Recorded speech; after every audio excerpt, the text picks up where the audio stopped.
Mateus 2, de 1 a 12. Vamos lá, diz assim, acompanhe na sua Bíblia. Tendo Jesus nascido em Belém da Judéia, em dias do rei Herodes, eis que vieram os magos do Oriente a Jerusalém e perguntavam: onde está o recém-nascido rei dos judeus? Porque vimos a sua estrela no Oriente e viemos para adorá-lo. Tendo ouvido isso, alarmou-se o rei Herodes e com ele toda Jerusalém. Então, convocando todos os principais sacerdotes e escribas do povo, indagava deles onde o Cristo deveria nascer. Em Belém da Judéia, responderam eles, porque assim está escrito por intermédio do profeta. E tu, Belém, terra de... não és de modo algum a menor entre as principais de Judá, porque de ti sairá o guia que há de apacentar o teu povo, Israel. Com isto, Herodes, tendo chamado secretamente os magos, inquiriu deles com precisão quanto ao tempo em que a estrela aparecera. E, enviando-os a Belém, disse-lhes: ide informar-vos cuidadosamente a respeito do menino, e quando o tiverdes encontrado, avisai-me para eu também ir adorá-lo. Depois de ouvirem o rei, partiram, e eis que a estrela que viram no Oriente os precedia, até que, chegando, parou sobre onde estava o menino. E vendo eles a estrela, alegraram-se com grande e intenso júbilo. Entrando na casa, viram o menino com Maria, sua mãe. Prostrando-se, o adoraram.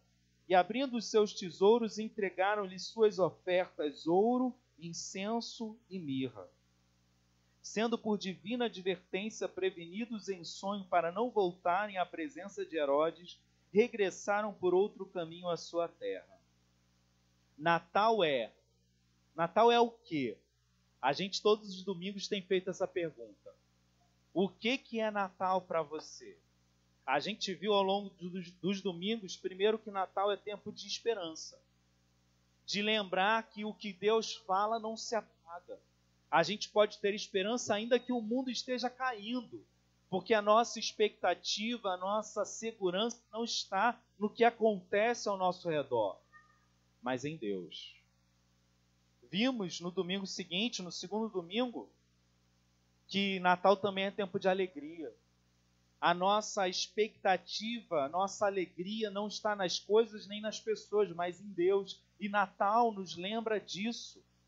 Vimos também que Natal é tempo de comunhão, de estar com o povo de Deus, com a família da fé, porque a gente lembra que Natal é tempo de ter as nossas relações resgatadas, porque o pecado corrompe tudo, mas Cristo habitando em nós faz com que sejamos sejamos povo de Deus, que a gente entregue nossas vidas ao Senhor e o nosso ego diminua, sejamos mais humildes. Hoje a gente encerra a série lembrando que Natal é tempo de presentear. Quem gosta de dar presente? Receber todo mundo gosta. Talvez para as crianças e para muitos adultos, essa seja a parte do Natal que mais fica em evidência, receber presente.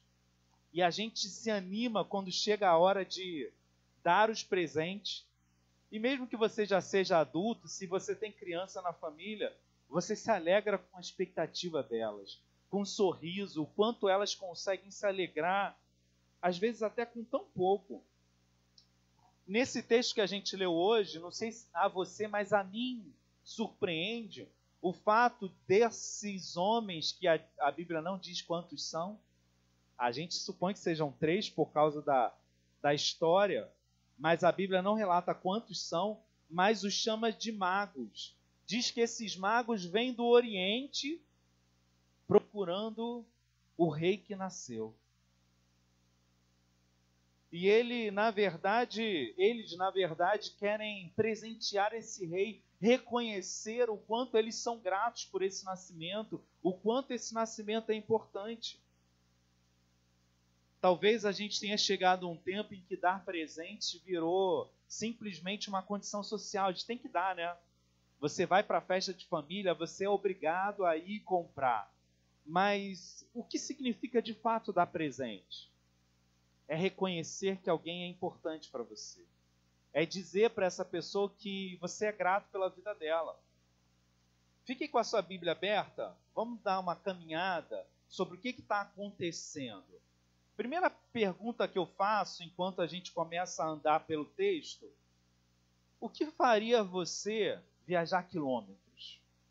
As férias estão chegando, né? A gente viaja quilômetros para descansar, para encontrar diversão. E alguém fala assim: não, é muito longe. Se eu venho para você assim com uma viagem para Disney, crianças, né? Você fala assim: não, é muito longe, não quero ir não. Você falaria isso? Você não quer nem saber, porque o que você imagina que você vai ganhar, a importância daquilo para a sua vida, é de uma importância tão grande, é de um valor tão alto, que você não se importa, que você tem que demorar dias, pegar avião, andar de ônibus. Em janeiro, a Gabi, o Daniel e o Rodrigo vão para o Paraná. Quanto tempo de ônibus? Quanto? 16 horas, sentado no ônibus, com as paradas. Mas eles entendem que o que eles vão ganhar, a experiência, a oportunidade, vale. Por que esses homens vêm de tão longe? Se você prestou atenção na leitura, algumas coisas mexeram comigo enquanto eu pensava sobre esse texto. Eu quero te convidar a deixar que esse texto mexa com você também. Primeira coisa que mexe comigo é pensar que o povo de Deus vivia a sua vida comum. Israel não estava nem aí. Hoje em dia a gente quer saber das notícias, a gente tem o Zap, o Facebook, os sites e tantas outras coisas de tal maneira, a profusão, a quantidade de informação é tão grande que a gente chegou na época da fake news. Porque todo mundo agora inventa notícia. E até os jornais, já alguns a gente olha desconfiado. Se eles não têm interesses em divulgar só aquela notícia. E aí a gente quer saber daquele filme, do que vai acontecer na novela, ou quanto foi o jogo de ontem, ou o que vai acontecer em relação a esse prefeito, aquela cidade, se vai chover ou não. A internet nos informa. Eu tenho certeza que se você torce para um time, por exemplo, você tem os canais oficiais para saber sobre esse time. Se você assiste novela, você tem os canais onde você vai buscar informações. Se você tem interesse por livros, ou seja lá pelo que for, você vai buscar essas informações que te interessam. Os magos, esses homens chamados de magos, tinham interesses e eles observavam os céus para serem informados. O povo de Deus teria outros meios para obter essa informação, mas eles estavam distraídos, eles viviam os seus dias, eles não conseguem ler os sinais dos céus. No que você está ligado hoje? Será que Deus tem um canal direto para falar com você? Ou você, como povo de Deus, está tão distraído nos seus assuntos que ainda que Deus fale nos céus com uma estrela brilhante que se move, você não consegue enxergar. Percebe? Enquanto o povo de Deus simplesmente vivia os seus dias, aqueles homens que não pertenciam ao seleto povo de Deus conseguem encontrar o que Deus está dizendo. Eles estão atentos e por isso eles viajam até Jerusalém, num tempo em que não tinham sequer ônibus. Você ia a pé, ia de camelo, ia em comitivas, era desagradável, era custosa, tudo era muito distante. Mas eles se dispõem porque eles querem lá encontrar o recém-nascido rei dos judeus. E eles vão procurar no lugar óbvio, no palácio. Um rei deve estar no palácio. Mas os valores de Deus são contrários. E por isso, quando eles chegam ao palácio, eles só encontram Herodes e sua corja. Que a única coisa que o interessava era manter o poder. Era derrubar aqueles que eram possíveis candidatos. Por isso, Herodes se preocupa em perguntar: quando é que vocês viram essa estrela? Quantos anos mais ou menos deve ter esse garoto? Será que ele está por aqui em Jerusalém? E ele chama os principais sábios religiosos que poderiam lhe informar alguma coisa de onde deveria estar esse menino, porque Herodes também estava desatento. Se esses homens estão vindo aqui, vieram de tão longe, preste atenção, gente. A gente às vezes fala assim: eles viam as estrelas. Ver as estrelas nesse tempo era algo seríssimo, ao ponto de Herodes chamar os seus sábios para averiguar aquela informação. Ninguém viaja de tão longe, gastando tanto, por causa de informações ralas. Eles sabiam que aquilo que eles estavam lendo nas estrelas era algo sério, que tinha implicações profundas na vida de toda a humanidade. Por isso eles fazem esse caminho. Herodes apenas estava interessado em saber porque ele não queria ameaças. O povo, quando ouve isso, fica alarmado, diz o texto. Mas percebe, o povo também não muda a sua vida. Se essa informação era importante para o povo, onde é que está esse menino? Vamos lá, a gente precisa descobrir. Diz o texto que eles ficam alarmados, como se fosse a última fofoca, como se fosse a última intriga. E não é o que acontece? Se tem uma briga, não sei se eu moro aqui para a Zona Norte, isso para mim é muito comum, né? Qualquer coisa que acontece na rua, todo mundo vai para o portão, quer saber, e vizinho que nunca se falou começa a conversar, e dão as suas opiniões, e cada um fala um pouquinho do que sabe, e conversa às vezes horas, troca até contato para saber daquele assunto. A gente é movido por isso, por essas intrigas, essas fofocas, essas novidades. Mas o quanto a nossa vida se move de fato para conhecer o que precisamos conhecer. O povo segue seus dias apenas comentando os últimos acontecimentos, mas sem mudar nada. Mas os magos não descansam. Eles querem saber. E quando eles são informados da profecia de Miqueias, que dizia, Miqueias 5:2, eis que a estrela que viria do Oriente... Não, desculpa. Cadê o texto de Miqueias? Enfim, eu não anotei aqui. Miqueias 5:2 diz que o profeta nasceria em Belém. Eles vão até Belém. Eles correm porque eles não querem simplesmente usufruir. Eles poderiam falar assim: olha, a gente já está aqui no palácio, a gente fez o que pôde, vamos voltar, a gente deixa os presentes aqui para esse rei aí, certamente ele vai passar as mãos que de fato precisam receber. Eles estão envolvidos, eles querem descobrir, eles não vão embora até encontrar o menino. O coração deles estava nessa busca. Por isso no verso 10 diz que quando eles veem a estrela, eles se alegram com grande e intenso júbilo. Parece que Deus recompensa a diligência desses homens. Quantas vezes você já reclamou que Deus não abre portas para você, que Deus não fala com você, que as coisas não acontecem na sua vida? O quanto você tem sido diligente em caminhar com o Senhor, em descobrir a voz dele para a sua vida. Já reparou que a gente se acostumou a ter tudo muito fácil? A viver uma fé que quase que bate na nossa porta para entregar presentes? O quanto a gente considera o custo do discipulado, o custo de seguir a Cristo. Isso é muito sério, irmãos, porque sem isso a fé, ela se torna rala e vazia. Bonhoeffer vai dizer que a graça de Deus, encontrar essa informação do perdão dos pecados, sem pagar o custo do discipulado, ele chama isso de graça barata, que é uma graça que não acontece. Ela é só informação na sua cabeça, ela não muda o seu coração, ela não te leva ao arrependimento. É só informação, como é você saber quem descobriu o Brasil.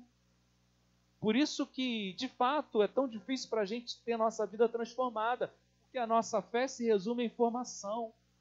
não a pagar o preço que precisa ser pago.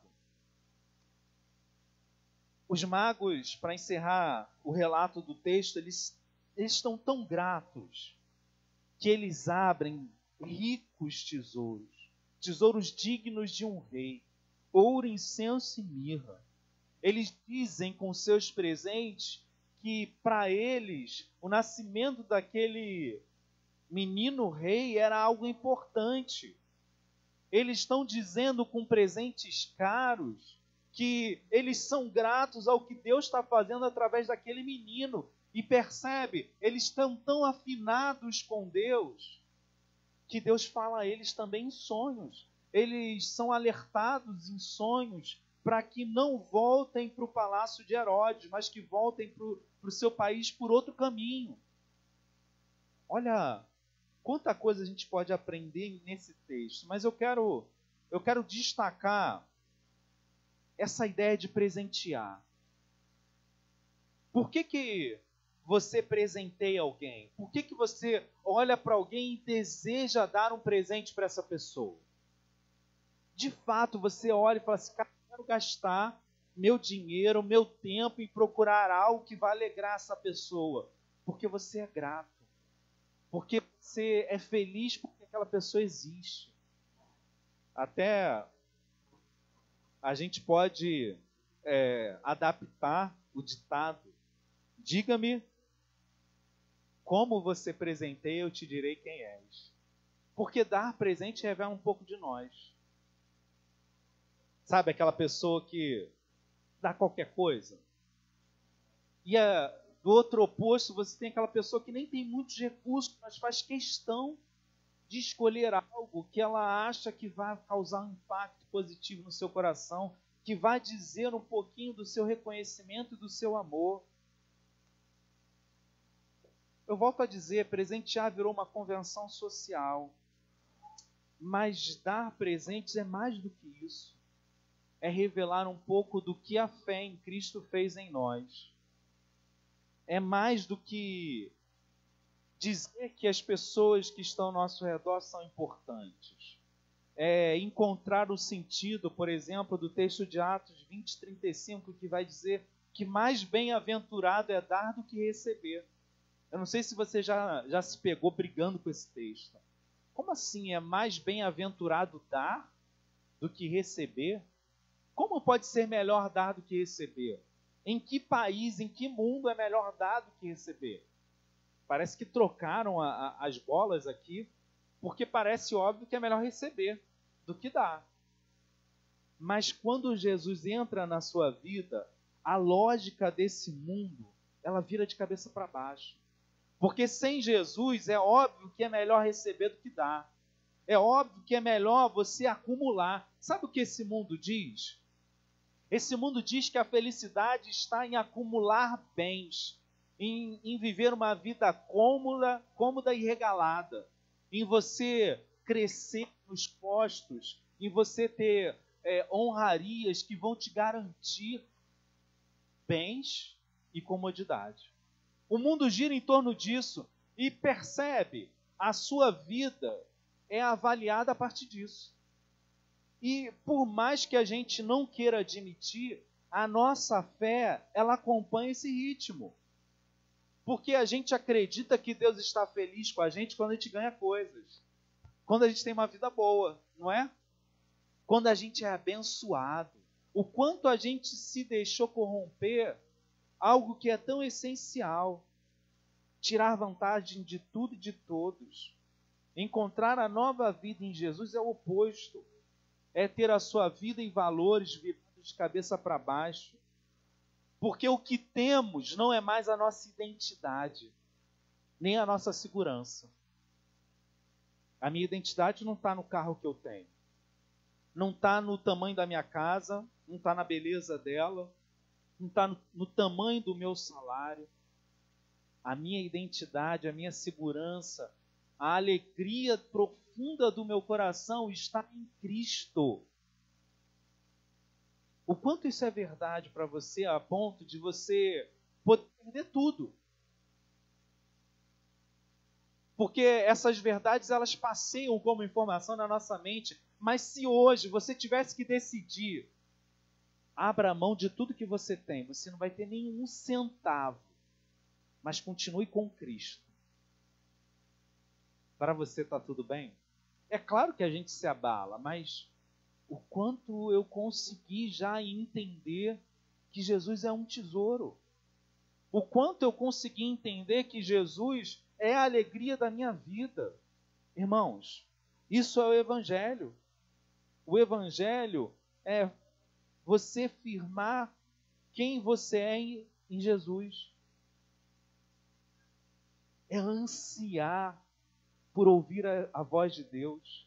É quando você pensa em 2020, antes de pensar no que você vai planejar, nas vantagens que você vai ter, no que você deseja, é você parar para pensar o que Deus quer de mim. Senhor, o que o Senhor quer de mim? Quais são os seus planos para a minha vida? Como é que 2020 vai revelar o seu reino em mim?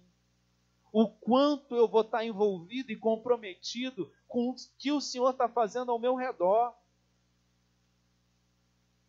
A minha vida passa a se firmar em Deus, no amor que eu recebo diariamente dEle.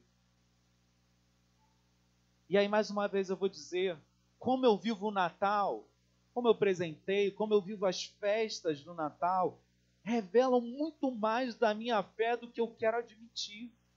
Porque o quanto eu consigo parar naquele momento e talvez lembrar como um ato de gratidão de que Jesus nasceu e me salvou dos meus pecados, porque eu precisava ser salvo e preciso ainda hoje ser salvo todos os dias, porque sem Jesus a minha vida desanda. E aí, irmãos, eu posso viver o Natal e 2020 com esperança, com alegria, com relacionamentos saudáveis, sendo generoso em tudo, mas só quando Cristo é o centro da minha vida. Só quando a gente consegue, de fato, viver essas coisas, é que a gente começa a entender o que Jesus está fazendo na nossa vida.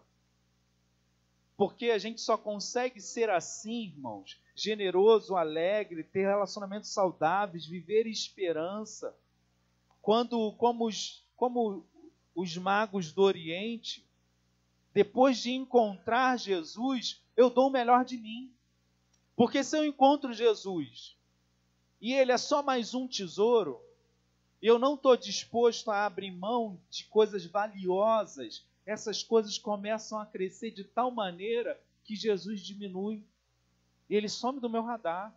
Ele se torna um domingo, um compromisso semanal, uma religião, e não a minha vida.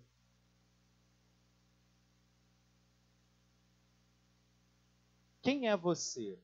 E o que o Natal revela sobre a sua fé? Para encerrar, irmãos, eu acho que Natal é tempo da gente lembrar que Jesus é o centro de todas essas coisas. Sem Jesus eu vou me tornar o oposto dessas coisas. Eu não consigo, sem Jesus, superar a escuridão desse mundo. Eu me torno egoísta, eu me torno malvado, eu me torno ciumento, invejoso, eu me torno centrado em mim mesmo e tudo passa a ser centrado em mim, tudo passa a ter a ver comigo e não com o que Deus tem para mim. Eu quero te desafiar e eu encerro a mensagem para que você faça como esses magos, ainda que seja necessário andar quilômetros. A gente tem acompanhado a história do Natal através dos personagens e cada personagem parece que teve que abrir mão de alguma coisa. Maria e José tiveram que abrir mão de sua reputação, de sua comodidade, dos seus planos como noivos, de viver perto da sua família. Os pastores tiveram que deixar os seus rebanhos para ir encontrar esse menino recém-nascido. Os magos tiveram que deixar o seu país e viajar quilômetros. O que você não está disposto a deixar? O que tem impedido você de encontrar de fato Jesus na sua vida e viver um arrependimento que muda tudo? Só Jesus pode transformar a nossa vida, perdoar os nossos pecados e nos transformar. Essa é a promessa de Deus para nós. O desafio que eu deixo para você é para que você entregue de fato a sua vida para Deus. A gente está falando de dar presente. O maior presente que eu posso dar para Jesus é a minha própria vida. É o que eu tenho de mais valioso. Quando eu abro mão da minha própria vida, Ele constrói algo maravilhoso. Enquanto eu tento reter a minha vida e segurá-la e controlá-la e decidir o que vai ser, eu vivo uma vida miserável, catando migalhas todos os dias. Entenda que Jesus é tudo que você precisa e que a sua principal meta para 2020 seja estar mais perto de Deus. Que você esteja atento à voz dele e disposto a segui-lo, a ouvi-lo, de maneira radical obedecer.